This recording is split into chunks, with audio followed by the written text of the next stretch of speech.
Ladies and gentlemen, brothers and sisters, people of all ages, welcome back to the Sticky Floors podcast. I am one of your hosts, CJ, and I am joined by Mr. Will. And if you're listening to this, and you already know that we are back with our month of Christopher Nolan movies. Sir. So, last week we did Memento, and this week we have, what might be arguably his best film. Yeah. Inception. So Inception is what we're going to be talking about tonight. This is like one of our first times kind of doing a whole month of movies dedicated to one director, but Nolan's got some bangers, so we got a lot of material to work with, and I know we're going to have a lot of fun talking about this one tonight. If you have not watched our last episode, you may not be aware that we are actually doing a raffle this month. So what we're asking folks to do is to like and subscribe to our channel, and then like one of our videos. And once you do that, you will be entered into a raffle. And in that raffle, you will get the opportunity to win a free photo shoot, courtesy of Mr. Kasim George of KIG Photos. You can follow him on Instagram right now. Check out his work. It's amazing stuff. That is. Yeah, great value.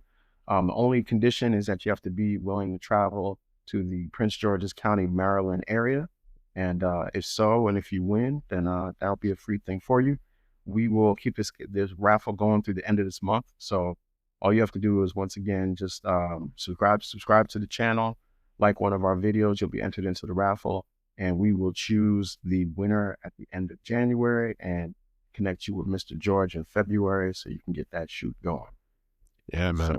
So definitely check that out. And before we jump into things, Mr. Will, what's up? What's up with you, man? How you doing? Yo, man, I'm doing all right. What's going on with you, man? How's your day, evening, all that going, man? Man, today is a little sad, man, because the Steelers got pounded yesterday, man. So I wore the Steelers hat when we won, so I gotta wear the Steelers shirt and the sweatshirt when we don't. I can respect when the sun shines or when the rain comes, you got to do it either way, man. So yeah, I had to dust myself off after the loss to the Ravens, and get myself reinvigorated by thinking about the imaginary dream world where the Steelers won. The dream within a dream. Huh? So that's what I'm doing, man. I got you. That's what I'm doing. I'm in here. I got me, Mike Tomlin, TJ Watt. We all connected to one thing, one set of tubes. We're about to go there and beat the Lions in the Super Bowl. After you do this show. I dig it, yo. I dig it. Oh man, that's tough. Shout out to all the Steeler fans out there. Even though I hate y'all, tough loss, man. Been there. Okay, cool, man. You already know what it is. It's still a Oakland Pittsburgh rivalry type joint, man. So can't necessarily be too empathetic for you guys. Oh, I understand. Yeah, I there's no empathy for me today. I get it, man. Yeah, but some of the ridiculousness that I know that will go on, I can't really stand for that. Like, should Mike Tomlin be fired? Where do we go from here? Do we do a rebuild? Right. Come on, right. Cut it out. Right. Yeah. Right. How about that? Yeah, cut it out, man. You got finished with a way above 500 record. Did a wonderful job in free agency and in the draft. You guys, made the playoffs, winning record.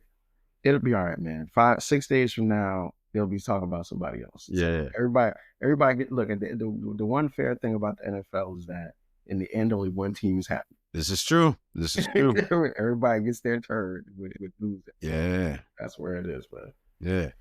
But other than that, man, anything else going on with you? Any news? Yeah, nah, man. I can honestly say I've been enjoying the playoff games thus far. I know it's still early, obviously, but it's going down the way I expected. So I'm appreciative of all the sports news related to the NFL. Definitely feeling the NBA right now as we get closer and closer to All-Star Weekend. Shout out to all the people that will be participating in those respective events. But chief amongst all that, man, I'm definitely eager to talk about this movie. Inception is one of my favorite movies of all time. Definitely would like to dedicate this to my grandmother. So let's get into this joint, man. The movie Inception revolves around Dom Cobb, played by Leonardo DiCaprio. He's a skilled thief who specializes in extraction. That is the process of stealing secrets from deep within a person's subconscious during a dreamlike state, or actually in a dream. However, Cobb is haunted by the memory of his wife, Maul, played by Marion Cotillard, whose death continues to torment him. Cobb's offered a rare opportunity to return home to his children when a wealthy businessman, played by Ken Watanabe, who's named Saito. Saito proposes a near impossible mission performing an Inception. This is a process of stealing an idea. Rather than Cobb, instead of stealing an idea, Cobb is rather implanting an idea in the subconscious of Robert Fisher, played by Cillian Murphy, heir to a vast corporation, in order to make him dissolve his father's empire. Cobb assembles a team, including Aradet, man, now you got me butchering the name. Yeah, Ariande, played by Elliot Page, Arthur, played by Joseph Gordon-Levitt, Ames, played by Tom Hardy, and Yusuf, played by Dileep Rao, to carry out the job by entering multiple layers of Fisher's dream within dreams. As the team divides and devises a deeper and dives into a deeper like dream world, the lines between dream and reality blur. Cobb's own emotional baggage and guilt over Maul's death threatens to unravel the mission, leading to a tense race against time to complete the Inception before Fisher's subconscious defenses help to sabotage them. Man, butchered that, but we push on for it. Hey man, this movie is so complicated, man. That was a good breakdown. That was a good. It's got me stumbling because I'm in a dream-like state, man. Wondering like where are we headed from here? Right, you know what I'm saying? Yo, this movie. Okay, so 2010, this comes out. Yeah, right. You saw this in the movie theaters, yes, right? You saw this in the movie theaters. Yeah, I saw the movie theaters as well, and this was, this. So one thing when I was thinking about it, like this is really right within the Dark Knight trilogy. Yes, it is. So he makes this after the Dark Knight, before the Dark Knight Rises. This is like incredible. This is like winning the championship 3. It's like Patrick Mahomes, like that type of winning, man. This is such an awesome movie experience. Yeah. And if it's not something that you ever saw in a movie theater, it's completely different. Totally different. And I didn't even have, this is before social media was really heavy and really a thing, if you will. And going into the theater, I had no idea the magnitude and the subplots within this movie. I just knew that there were these mazes in the poster and they were talking about dreams. And I was just like, all right, Leo's in this joint. Can't be half bad. I like Joseph Levitt. There's a couple other people in there. They may be interesting. And then I was like, Tom Hardy, I wasn't really familiar with him in 2010. You know what I'm saying? Yeah. So I was just like, I've grown to appreciate him more, obviously. But I think I was just like, all right, up and coming movie, up and coming people. I think this guy has done some stuff that I like, whatever. And then after seeing the movie, digesting it, this is directly the same day as I went to see it in the theater. I was just like, wow. Yeah, it's captivating. Yeah. It's like visually, it's stunning. In that first scene where the ground kind of flips over, like it is so, like watching that for the first time, you're like, wow. And I think like the idea of having it be in a dream world allows you as the audience to buy into what you're watching. Yeah, like if it was, because it's like suddenly the fact that it's CGI makes sense, because in your own dream stuff be all crazy and like you could be green and flying or duck, whatever the case may be. So it's like just putting it in the dream world automatically gave Nolan so much room to be creative in a really, really awesome and creative idea. Yeah, it's definitely one of a kind, totally unique. The scene that you're talking about where the world folded in on itself and Cobb is like, yo, there's certain things you just can't do because they'll look at you like, my subconscious will look at you like, yeah. And I was the first thing I thought of was like white blood cells attacking so-called foreign agents, and the actual like building flipping onto itself. I thought of The Matrix with bullet time, and especially in the scene where she like opens these different The glass doors. yeah, like it's like another gateway and such. Like that was totally so like death defying for me because I was just sitting there like, wow, imagine if this Yeah. is really is what it's like in your dream while you're sleeping, because obviously you don't remember 100% of your dream. Yeah. Yeah. I mean, it follows along with like Nolan's ability to not only to create compelling films, but also within those films to create these compelling sort of rules and structure to it. So like last week, obviously we talked about Memento, and it's like he sets the stage of, okay, you have this short-term memory loss, the inability to generate short-term Yeah. memories, right? So you got to write everything down. So that's like the rule that you're working in. Yeah. Then in this one, they're working within the frame and rule of dreams. So it's like you said, you never remember where you got into a dream at, which No. yeah, that's true. You know that you can sort of bend the reality of dreams to a certain extent, right? And then there's like this idea of how you wake up, like with the kid, Yeah. and all of these rules that the audience, like, you buy into it, and then he's so meticulous about following the rules through the movie that it just, you're just watching it, you just appreciate the effort that's made to create a film like this. Yeah, definitely. It not only does it take a mass amount of effort on one individual, but all of the individuals involved with the project, ranging from the people behind the set. So you're Yeah, talking about like the makeup artists, the key grips, um, any assistants that are helping the yeah, specific stars. It just takes a team effort to pull something like this off. And I think the dope thing about it is that everybody does get their just due in the film. yeah, Like they all get enough screen time. All directors are able to all the individuals who are involved with the director are able to showcase their talents both yeah. on the screen and behind the screen. Yeah. And then, I mean, you just said the mentioned part about the idea of having a team. Yeah. Nolan is also like developing this team of people that he works with that you see all the time, right? Yeah. Tom Hardy, Michael Caine, Cillian Murphy, like these are folks that are going to show up in a couple more of his movies. Jordan Gordon Levitt, he's going to show Yeah. up in a couple of different Nolan films. So it's like really Leonardo DiCaprio is the anomaly in some Yeah. cases Yeah. to the rest of this. Like That's- it's like he's also moving through one of the best comic book trilogies of all time, and he's pulling these same characters and people out, and he's pushing them through. Like, okay, yeah, I know, like you're Alfred in the Dark Knight, but now you're gonna be Cobb's father-in-law here, right? And Cillian Murphy, like, yeah, you're Fisher in this, but you were the Scarecrow in these last two films I was in with you. So it's like even that, like just like you said, and it's a great point. When you're trying to make something this complicated and make something this complicated this well, Yeah. you got to have the right people working with you. And Nolan like was you can see very intentional about the team that he builds to make this happen. I think it's dope too because they all don't replicate each other's skills. Yeah. They also have very distinct personalities. Yeah. Like Tom Hardy's character Ames is very suave and debonair, and he's more of a thespian, and the way he interacts and engages everyone is on par with that. The way that I think the thing that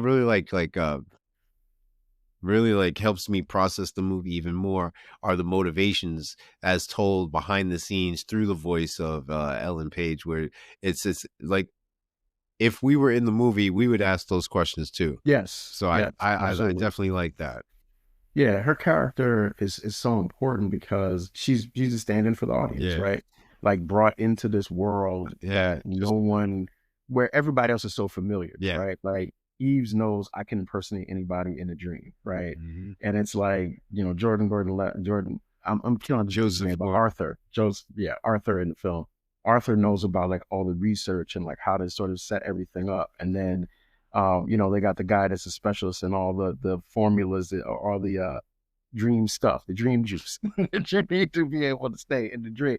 And then you got Saito, who's also like along for the ride, and then like automatically put into this perilous situation because he gets shot in one level of the dream, and then is slowly dying through the whole rest all the second half of the movie. I think that's the crazy part too, because like when he's an old man and I guess he's supposed to be in limbo. Yes. Yep. Yeah. The fact that he no longer has that gunshot wound, Yeah. it makes me question like, well, how did he heal himself in between all then? So that's so, and this is so good that like this is why like certain movies you just watch them and you keep watching and you catch little things. So there's a part where they say that the deeper levels that you go to in Yeah. the dream, Hmm. the slower the impact of what happened to you in the top Oh level is. yeah, yeah. I forgot that So part. like Yeah, as he gets down to limbo, yeah. he's now like almost like fully healed, at least in the dream Right, sense, right, right. because he's now really collapsed outside of even his own subconscious mind. So that's why he's able to live to become an old man filled with regret. That's how he gets there. But see, the thing that like really like perturbs me, if you will, about that whole sequence of him aging is that there's no fill in the gaps of him taking over and becoming this major conglomerate of a businessman. There's forget Yeah. the healing part. Like we could cast that aside. There's no telling of anything that he may have had to encounter, or if they were successful or not, or him envisioning their success. And I only say that because throughout the movie, you do have explanations given galore as far as the motives, the operandi of individuals, the inner workings, and how everything connects. You have that voice. Yeah. Whereas with respect to the more important intricacies, it's a little bit lacking, if you will, but that's just nitpicking. Yeah. I think Saito, I mean, I always appreciated that the first scene you start off with old Saito. Yeah, Then you get young Saito yeah, that's in place. So you realize like, oh, okay, this is like the world that Saito kind of creates for himself in his dream. And then it makes sense. You see in old Saito at the end, and he's like, have you come to kill me? But really the coming to kill you is to wake you up hmm, out of the dream before we land this plane. yeah, yeah, yeah, yeah. So Cobb doesn't go to jail for the rest of his life, for the alleged murder of his wife. No, the most ballerific thing, as Dave Chappelle would say, is Saito saying it was just easier for me to buy the entire air. Yes. Like what? You Yes. got money like that where you find airlines and stuff? He's like, Yeah. what? It was more efficient. It's the fastest way. Yeah. Saito, so I like Saito's character because he's like the unseen hand of power in the Yo, world. Like you don't really know what he does, right? Or what role he has, but Saito can buy an airline and he can somehow get Cobb not arrested in the airport. yeah, Like, so he's got major pull. And it's like that scene where Cobb is talking to him, he's like, how do I know that you can do this? And he's like, you don't, yeah. but I can. That's some Oh, gangster stuff, classic, man. classic lives. Yeah, man. I think a major theme throughout the movie is power and how one accumulates it, how one wields it, and what happens when someone relinquishes it or exerts too much of it. Yeah. This thing about Inception is that the one thing that you can control is your own dream state. Like, hey, I'm the one that chooses to dream and what I dream about. And it's quite the contrary, where nothing is in your control. I mean, this is another heist film, just like Yeah. any other. Great one. Yeah, Yeah, great one at that. And like, when we're talking about the idea of your vulnerabilities in your dream, I mean, that's what Fisher is going through, right? Like played by Cillian Murphy. So it's like he's trying to figure out, navigate like these feelings about his father dying and the fractured relationship he has with his father. And they're trying to manipulate him into thinking, break up the whole company, right? And even that, like, there's so many little things that they do. Like even the idea of like in the first level of the dream, making him think up random six numbers. yeah. Then in the second level of the dream, the woman gives him the phone number with only the six numbers. Mhm. Then the third level of the dream, it's the code to the safe in his father and his father's like room. I mean, it's just so much little specific detail that's in this that we talked about Memento last week being like a movie that you can watch again and again and see something different. Inception is the same way. I've been watching this in a long time.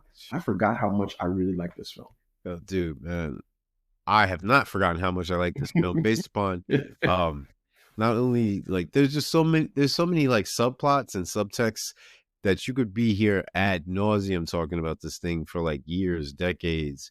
Yeah. Like if you really want to like pick this movie apart, you really could do that. So I love that aspect where there's a lot more, as we've proverbially discussed, meat on the bone.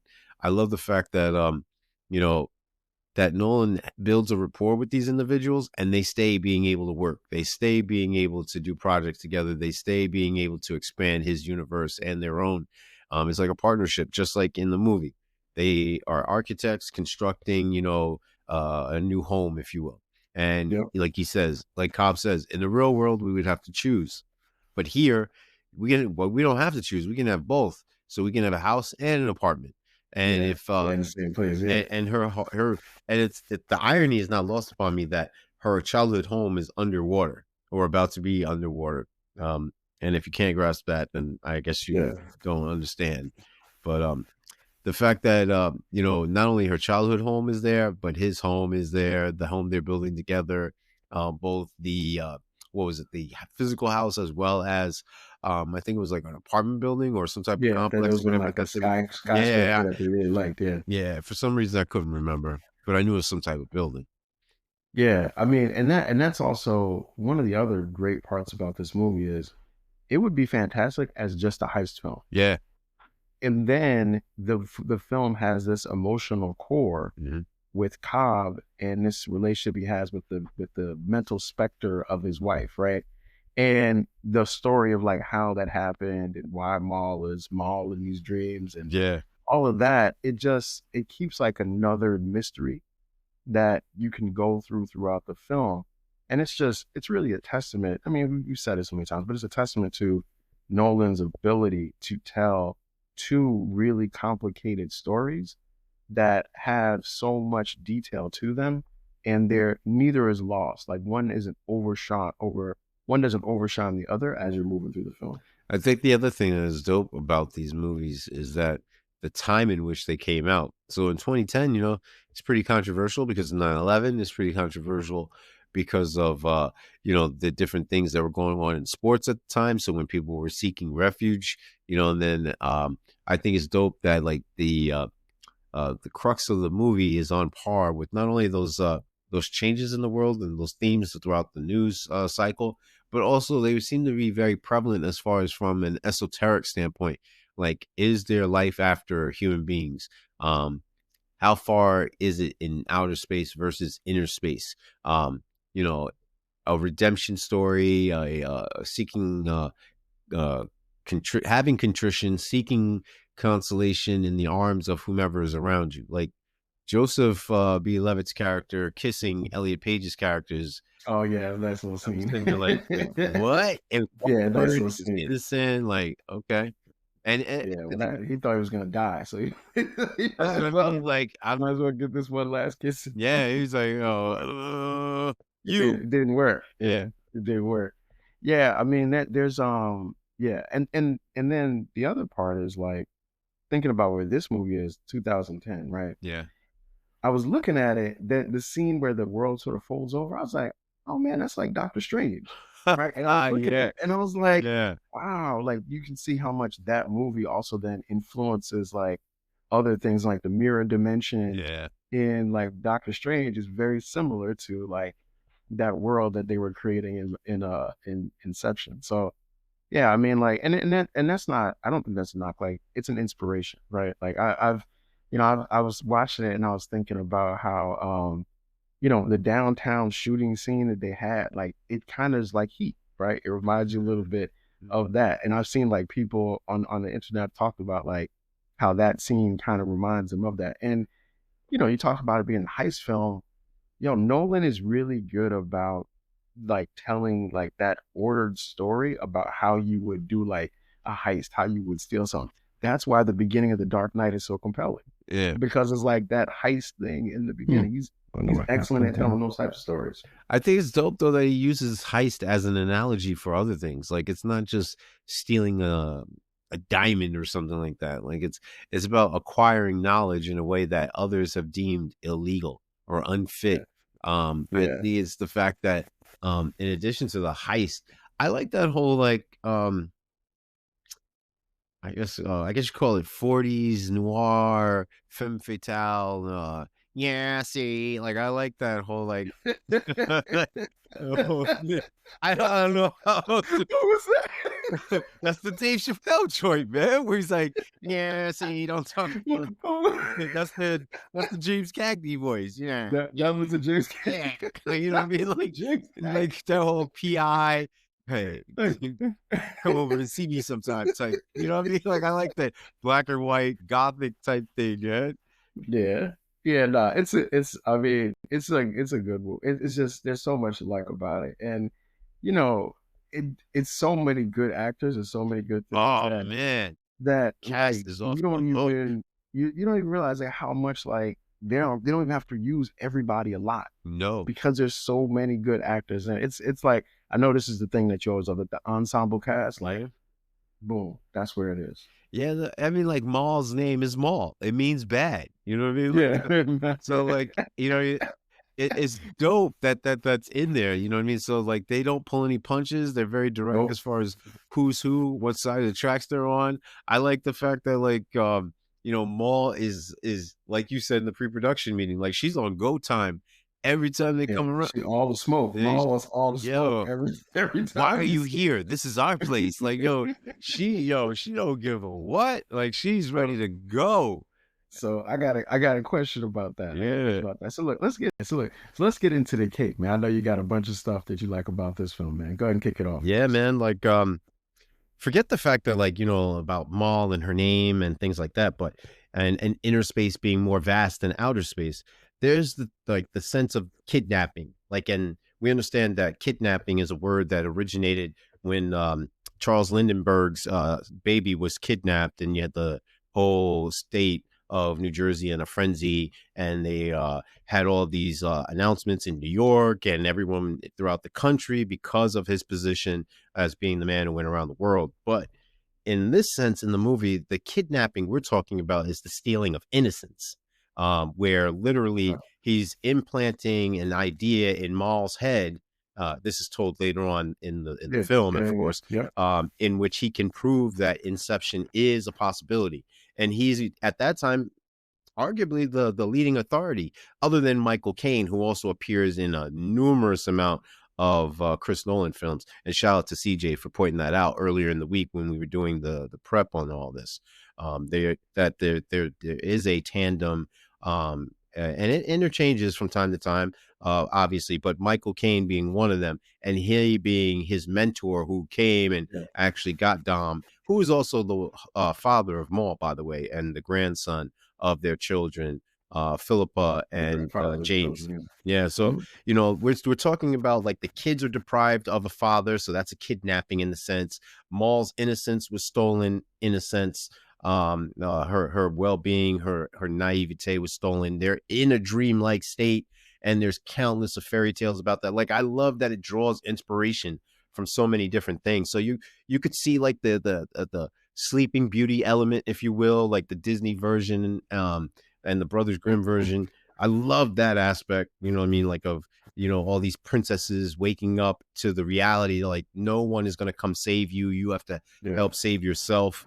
I love the fact of like, you know how like everyone is always talking about the Keanu Reeves slow-mo bullet time in The Bullet time Matrix. joint, yeah. Well, there's an equivalent of that when they do the kicks or the falling. Oh yeah, yeah. And, Just slow down, yeah. and Yeah. everyone knows Yeah. about, if you fall in your dream and the sense of helplessness. I Yeah. really love that, man. Yeah. And if you die and if you fall and you hit the Oh, bottom in your dream, then you feel like, oh, you die in real life. yeah. That's the whole Freddy Krueger joint, man. Yeah, the Freddy Krueger J dying. Yeah. Real life. Yeah, how about I that? love how that borrows from it. And just the sense of memory. Like when he's like, how did we get here? Do you remember how, That's a like good question. it just picks up in the middle of the dream, like the action and the suspense automatically gets there. I think another major topic that I would be remiss if I didn't discuss is like the architect, like the ability to control the surroundings. And then all of a sudden, you have this mass like of zombie like people. Like I was telling you in the pre-production meeting, like they sense the invasion in their space. And so Yeah. they do everything in their power to rid themselves of it. So the equivalent would be like white blood cells sensing, a foreign object and attacking it. And Yeah. it's like that pandemonium rush, if you will. Yeah. It also reminds me of like in Matrix, was it Revelations or Resurrections? Remember how like Oh, Agent they Smith? could make all the people Yeah. no, they could make all the people in the Matrix come after you. Yeah. Yeah, like almost like the subconscious thing, like they can all like chase after you and everything, so that kind of thing. Oh yeah, no, Yeah, that it's was fun. dope Yeah. too. And just the overall sense of the manipulation that everyone is experiencing, whether it be being readily given knowledge and accepting it, and then having it come to be something else. So, for example, like he's like, "Oh, Maul was in your dream again." Like, um, is it Ames? Is Joseph Levitt's character Ames again? No, it's Arthur. Arthur, yeah, Arthur. They've been working like together for so long that Maul coming is like a normal event, like the sun coming up. You know what I mean? Like they expect some treacherous female to come in and wreck their shop. That's crazy. I mean, I got a few more things, but just on her real quick. I remember going to see this in the movie theater, right? And I was seeing it with my girlfriend at the time, and I tend to get involved in the movie, like not so much the talking aspect, but like I'm like on the edge. I'm literally sitting on the edge of my seat to like feel everything in the moment when I'm like watching the film, and they're talking and everything, and that part where he goes in, he's got his flowers, and he's chipper to celebrate that, and he looks around, he's like, what? I was trying to get I was like, whoa, what's going on here? And I'm thinking, oh, somebody broke in, they beat her up, and they ended up killing her, whatever. And then they go to the window, and I'm like, oh, don't tell me somebody threw her out the window, whatever. And all of a sudden I see her across the, I'm like, what is this? And she's telling them like, yo, we got to wake up and this, that, and the third. I'm sitting there like, don't tell me she jumped. And when she jumps, that scene was so palpable that I jumped. Like I was like, oh, you know what I mean? I flinched up, and my girlfriend at the time, she was like, this isn't real, right? But it felt like I was in the, you were in it. Like you were in it. Yeah. Yeah. That's a sign of a good movie going experience. Yeah, man. The jump scare joint. Yeah. Like it just messed me up where I was just like, yo, what's going on with this joint?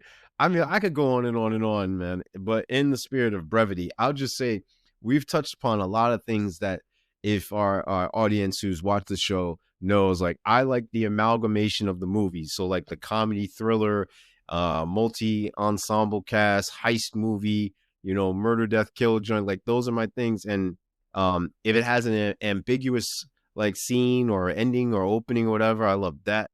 So like this movie like really checks off a lot of boxes for me, man. Yeah. I mean, I would echo everything that you said there. This is not like, we're not going to bury the lead on this one. We love this film. Yeah. It's a great film, man. I would just highlight, like the world building. This is one of the more creative films that I've seen. Yeah. And it's like in that frame of like the Matrix where they create this world, they create these rules, they create these functions, and then you kind of go through it. And it's like, I've always appreciated that. The idea of not only taking something from somebody's mind while they're sleeping and then putting something into someone's mind when they're sleeping is like mind control on 1,000%. And as a storyline and an idea, I just appreciated so much attention to detail of this, everything of just how it works, and the explanation, like you said, explanation of like the subconscious and why the subconscious is trying to attack people that are there that shouldn't be. And like, as you said, like the parallel to the white blood cells. There's just so many things about the film that are just really well thought out, really well done. And they say that Nolan spent 8 years working on this script. Yeah, and you can tell because of how like just thoroughly it's really done. And it's interesting, man. I think you can make a case that this might be his best movie. I don't know, like some people love Dunkirk, some people love The Dark Knight. Like there's and like, I mean, I love Oppenheimer, but it's just a credit to, I think, the skillful attention to detail that you just see all throughout this film. And it's one of the things that I've always loved about this. I think, man, the fact that like you have this vision, right? And you may not know exactly what it is or where it's going to lead to, but when you get involved in a passion project and you do the research and then you're able to have the validity, like, hey, I was onto something. Yeah. Other people like it. Other people love it. You have this massive cult following, if you will. It only adds to the mystique and the legacy and to the narrative that, hey, you know what? I'm onto something here. Like there's that sense of validation. I mean, like the movie itself is about redemption and reconciliation. And who doesn't want a do-over, man? Like I don't know anybody. I'm not calling it regret, but I don't know anyone on this planet who hasn't had to say I'm sorry and wanted forgiveness and wanted a chance at, you know, making things right. And coming to that place of where, like, this it's a very touching scene where he's telling his wife, like, yo, you're so dope that I'm not even doing you justice in my mind. You know what I'm saying? To feel that, and then to be able to say that, the courage it takes for you to admit, like, not only am I a prisoner of the moment, but it's something that I've done to myself, and that you know, the thing that I care and cherish the most, I'm actually my worst enemy in doing it, and I need to stop. I need to do something different. And Cobb has got to learn to forgive himself. Yeah, that's the thing. Like, he can't move forward until he forgives himself. Yeah, for the things that he did, and that's I mean, like, look, it's an amazing film, man. We don't have any hate. No, I'm not gonna lie to you, man. We don't. You know, when you go through this section of this this breakdown of this film, we don't have any hate, but we do have some questions. Yeah, so definitely. Mr. Will, why don't you give me your questions, man, and I'll follow mine after. Yeah, man. So, first question is, what do you think happens to each member of Cobb's team? Does everybody get there happily ever after? Yo, I think they still keep running scores, man. I do. That's what we do. We take scores. That's what I do. I think it's right. Like, I think that they just keep, because remember, like, he wasn't kicked out of, he didn't have to flee America because he was stealing things from people's minds. That was for murdering his wife, allegedly. Right? Allegedly. So him, Arthur, Eves, they're going to get together. They're going to keep running scores, man. Saito goes on, you know, builds a multinational conglomerate, you know. Fisher probably maybe becomes a painter or something like that, like something completely different, you know, like they're gonna chill. But I think they absolutely keep doing that, man. Man, that's tough right there. You really believe that, man? I do. I think they out there. They in your mind. You don't think this? They ain't your mind. They in your mind. That should be the title. I started saying they're in the streets, but they're not in the streets. They're in your mind. That should be the title of the episode, man. All right, so you don't think that maybe Saito was like, he was the villain? He was the one that was going to build the mega corporation, the conglomerate. He might, but he might. I'm saying Saito's definitely about business, so he's definitely going to go back and do that. But the other dudes, they like that too much. But I mean, Cobb finally gets his kids. He's finally back in the States. He's still got to make money. He's not. You can work at Home Depot. Like, what's he gonna do, man? He's good at that, tough, man. Just like how he knew that that Ariadne was gonna come back. Yeah. Because he was like, once you get exposed to that, you're not gonna. How you gonna do the thing anymore? Yeah. Like, we're in dreams now. We live in dreams. Like, we doing that. That's on some Sandman type stuff. Oh man. Exactly. That's what they're doing. Okay. Can the concept of Inception, planting an idea so deeply in someone's mind that they believe in their own that it's applied to in real life? Yeah, it does. And you know, absolutely this happens. And it happens to us all the time through television, radio, social media. These concepts and ideas get put into your head that you start using and believing in without even thinking about where it came from. Wow. And I'm gonna give you an example. The term fake news. Oh yeah. Think about how, like, okay, 2016. Yeah. People started using the term fake news. Yeah. Right. And then it was like put out there. People kept saying it. Now in general conversation, people will just start talking with somebody and say fake news, right? And everybody knows what it means, and everybody has the origin of it. But that concept was just like put into everyone's head by the consistent, like, watching television, hearing the term weapons of mass destruction. Yeah. Think about how much you had to hear that for that to be stuck in your head. Like, you know, and then all the variations, weapons of mass distraction, like all the things that come out as a result of that are part of, like, the constant reinforcing of a certain idea in your mind to the point where you think you're just thinking about it. Wow. So then, all right. So on that same note, then what are the ethical, ramifications and repercussions from that? What is the implications of planting a thought in somebody's head? Like, how much is too much? I think that it's really, like, Fisher has his subconscious is weaponized. Yeah. Like, I think you got to do the same with yourself. Like we watch sports, right? We like watching sports. Yeah. You sit there watching sports, you spend 4 hours watching a game, you're gonna be hungry. Yeah. You know, and you should buy a truck and you're gonna think you should drink some beer. Yeah. Right? Because you're getting steady stream of propaganda. There's a commercial right now with Matthew McConaughey talking about how football is really a long commercial for food. He's talking about Jerry's eating rice. You know, like that is because of like, think about how you just see that. I mean, it's propaganda. It's called marketing. It's called advertisement. And the point is to get you to buy stuff that you don't need, you know, to impress people you don't like with money you don't have. That's the that's the point. That's business. And I encourage people to look up these terms that CJ is talking about. I encourage you to check out the etymology of that, like where marketing actually originated from. You know, it's a very interesting study. Yeah. This is why I mess with CJ, man. He's a deep thinker, man. Deep thinker.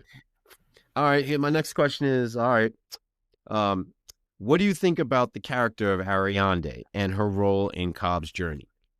Yeah, I mean, she's an integral part because she's a stand-in for the audience, right? And she like, I think she helps the audience to kind of get acclimated to this world. But she's also like so new that she doesn't tolerate Cobb's nonsense. Like, just like you said, like Arthur is like, oh, okay, you know, Miles gonna be in here trying to kill us while we're trying to do our jobs, right? And they all kind of accept that.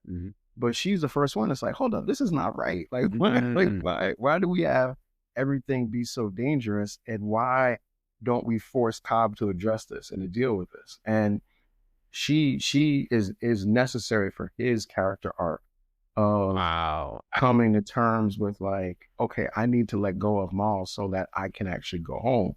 Home is not just the physical place, but home is like, I need to be okay with myself. I can't do that till I let go of this. And Ariadne's character is like important to helping him get there. I would have never thought that he would have needed her to get there. I thought that eventually his own, but I can see it now. Like, I always looked at her as an annoyance. Like, you're invading this guy's dreams when he's like, yo, this is mine, it's therapy and all. Yeah, that was treacherous. But yeah. I mean, it makes sense what you're saying. Like, she's merely just a device that's used when the audience is like, well, what about this, Cobb? And she says what the audience is thinking and feeling. She says, and then she's and she's like his Jiminy Cricket, his conscience, trying to help him. All right, okay, that works. Okay. Yeah. So then, do you think the ending leaves room for a sequel, or does it close the story in a very satisfying way? I know you're like real big on sticking the landing and everything. Yeah, it does. It sticks the landing, and I like how they ended with the top thing spinning. Like, I think that's cool. I know that Nolan eventually came back and said, yeah, he did get out. So that's like, that's closed. But no, I thought the ending is great. Don't ever make a sequel to this. Don't make a sequel. Don't make maybe you could do a prequel, like a Netflix. Oh, and where Cobb at least. Yeah. Okay. Yeah, you can. How he meets. How did he learn to do? Yeah. Okay. All that. That's cool. You can do that, but no, it doesn't need anything. Like, some things. I'm gonna go back to something you said, like about the Gladiator film a couple of months ago. Okay. Some movies, they're good as they are. You don't always have to go for the next cash grab. Right. This was made, I think, it's 129 million budget, made 837 million. It was commercially successful, critically successful, all of that. But I think there's something about the integrity of the work that Nolan wasn't like, let me do a part 2. Right. Like, no, it's good. It's good. It's fair. Now let me go on and do Interstellar and, you know, Dunkirk and Tenet and all these other good movies, because that work it stands on its own. And I think it's better because there's not a sequel. Like, you remember one of these, when the episode that we did on The Matrix, one of the questions we had asked was, would it have been better if there was just a Matrix and there wasn't Reloaded and there wasn't Resurrections and there wasn't Revolutions? Like, what if it had been by itself? It was flawless, and it still is, right? So no sequels. I'll take it, man. And then my last question for you is, what is the true nature of reality in Inception? Do you think it's a movie that suggests that reality is subjective, or is there a very definitive, quote unquote, real world outside of dreams? Yeah, I don't think it does, man. I think it's like that's a really dope question. I think it's about challenging you to think about reality and to think about, like, how you choose to see things. I mean, people daydream. Right. You know, like it's not like you're only dreaming when you're asleep. You can be awake sometimes and you're in a whole different world altogether than where you are right at the time. Like we do that all the time. And our dreams are the blueprints for whatever our reality is going to be, for whatever it is we're trying to create. And we're constantly doing that. Like we live in our dreams. We try to live out our dreams as much as we can. Oh, that was dope. We live out our dreams and live. Okay, I see you there, poet. All right. All right, man. I got a couple for you. All right. So first of all, I was thinking about this one when they were in the van, and the van was all over. Mm-hmm. Okay.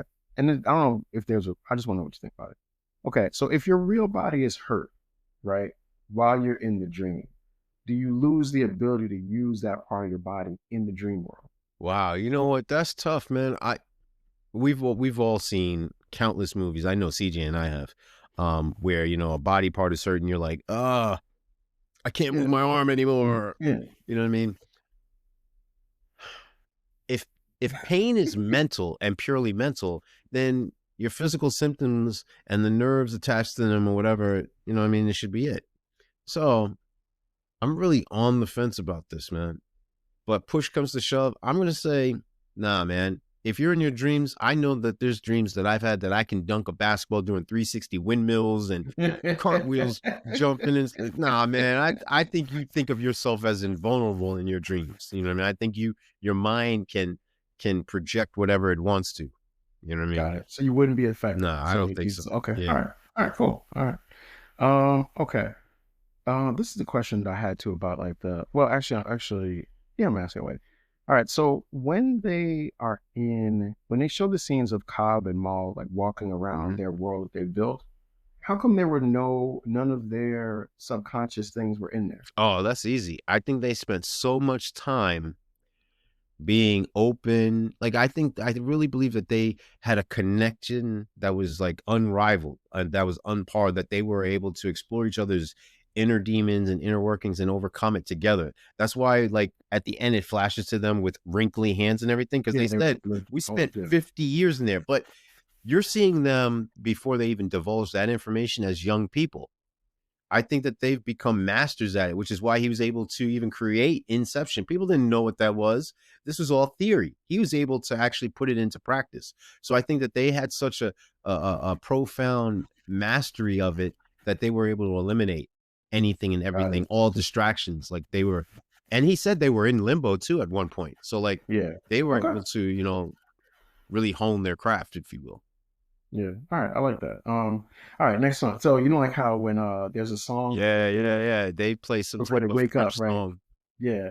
So if you were in Inception, right? What song would you want to be playing as your cue that you're about to wake up? Easy. With your wake up music. Easy. Oh man, I'm going with the W. I want Triumph. I want Triumph pumping, man. So Triumph is I'm telling you. Socrates philosophy. That's what you'd be like. Yo, that it'd be like, I'm like, okay. As soon as I hear the drums and everything kick in, yeah, man, I'll go with Triumph. Okay, I like that. The Triumph. Yeah. Okay. Yo, I gotta ask you, man. You got a song or what? Yeah, mine would be Roy Ayers' "Searching." Okay. Oh, I like that. Yeah. Like as soon as I heard that, you know, that Roy Ayers, I'd be like, oh, okay, it's time to wake up. Okay. You know, like. Wow. Okay. Yeah, it would be Roy Ayers' "Searching." That's what it would be. All right. Last one. This is a funny thing, but I was thinking about it. Okay. Is there a message in the fact that Cobb can only imagine his wife as a murderous nutcase? Wow. like what? Yo, you know how come Maul is always about business? Like, where's the nice parts? You know what, dude? Besides the music one, I love this. This is like 1A and 1B. Now, I don't want to sound like a chauvinist or anything, but one could argue that his wife may have had a little nagging streak, and so that lingered with him. Someone could also argue that's what he remembered the most. Yeah, like, hey, I just want to watch the game, and she doesn't want me to be happy. I'm just saying, it's not me. I'm just saying him. Two, it could be that like he's overwhelmed with guilt, where it's like, yo, I did this to her. I planted this thing in her subconscious where it made her irritable. It changed her character. On a lighter note, it could just mean like, hey, yo, she wants me all to herself, and these people are intruding. She wants some me time. Like, yo, get out of here. She tells Agamemnon, like, yo, why are you here? Why are you here? You know what I'm saying? Like, you trying to take my man? Nah. Yeah. Nah, that's a good point. I like that. All right. Popcorn wise, man. What, like, 5? Oh, it's 5. This is easy, man. We've already. Yeah, it's 5. I just love the exploration of villainy and what it looks like. And I'm stealing this from CJ. My interpretation of that is they're all evil. And what I mean by that is not necessarily like, on some Jeffrey Dahmer cannibalism, Hannibal Lecter. I just mean it's like the bad parts of you that you allow to consume you and allow you to like, oh, I'm not going to eat that last piece of cake knowing that you shouldn't, or you may be lactose intolerant. Oh, I'm not going to have that last piece of ice cream, whatever it is, whatever your vice is. And then you end up having to pay the consequences for it, whether it be, whatever it is, you get a headache or you have to sleep late, or you get the itis or whatever it is. I just think like that part of you that you allow to engage and it consumes you. I really love that theme that you talked about, man. I really love the fact you brought that up. Yeah. It's a very, very well done. Yeah. It just is, man. Like I can't sometimes, like, when we create these ratings, we create these popcorn ratings, like 5s is usually, it's not only saying like we really like the movie, but it also means like I think everybody should see it. Yeah. This is everybody should see this at least once type of film. And definitely, I can't imagine somebody not by now. It's 2025. Like, this came out in 2010. If you haven't, definitely check it out. You will not be disappointed. And it's on Netflix right now. So if you got Netflix, see it on Netflix. And not just that, I'm going to piggyback on something CJ said earlier. We do give ratings, but I think CJ and I do the best we can with trying to interpret what it means to us, and then imploring you to engage with others as far as what your sentiments might be, and have healthy discussions as to what creative expression means in your life and what that looks like for you. And I think there are universal truths, and the movies that we do rate with 5 stars tend to check off those boxes as far as like what the human expression is and what it looks like universally. Like, we all want to be loved, seen, and heard and respected. And this movie, I think, exemplifies all of that, but like beyond whatever measuring stick you want to use. So there it is, man. All right, so then hit us with the summary, man. Let's close this out. Yes, sir.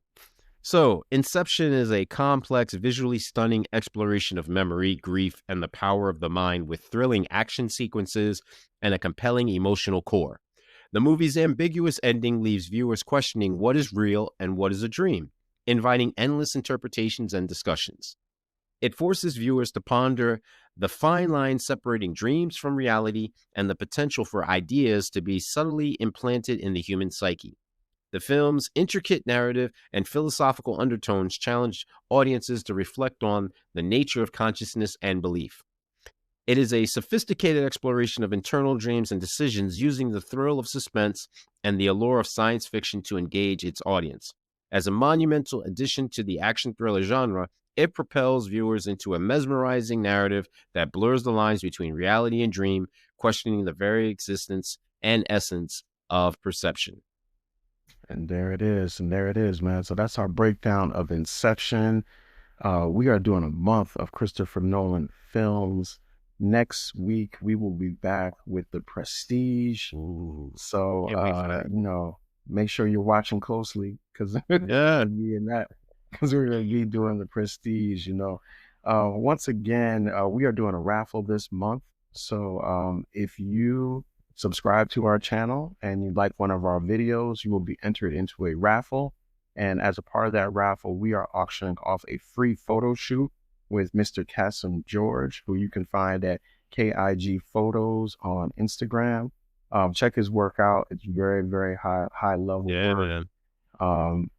This kind of photo shoot will be priceless for you, and there's a lot of different ways you can use the pictures that you're getting there from that.